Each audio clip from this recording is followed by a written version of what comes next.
শতকের মাঝামাঝি সময়ে যদি কোনো সাহেব কলকাতায় এসে হোটেলের খোঁজ করতেন, তাহলে সবার আগে তাকে নিয়ে যাওয়া হতো স্পেন্সেস হোটেলে।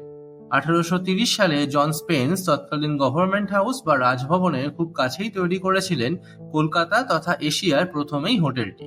সেই সময় কলকাতা ভারতের মধ্যে ব্রিটিশদের কাছে সবচেয়ে গুরুত্বপূর্ণ শহর হওয়ায় বিভিন্ন সরকারি কাজে অনেক গণ্যমান্য মানুষেরও এই শহরে আসা যাওয়া লেগেই থাকতো। এর ফলে খুব দ্রুত জনপ্রিয় হয়ে ওঠে এই হোটেলটি। শোনা যায় বিলেত থেকে ফেরার পর মাইকেল মধুসূদন দত্তের সঙ্গে বিদ্যাসাগরের প্রথম দেখা হয়েছিল এই হোটেলেই।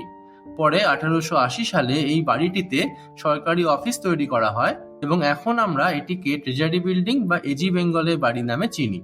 মজার কথা হলো, কলকাতার এই হোটেলের উল্লেখ রয়েছে জুলে ভার্নের দ্য স্টিম হাউস উপন্যাসেও।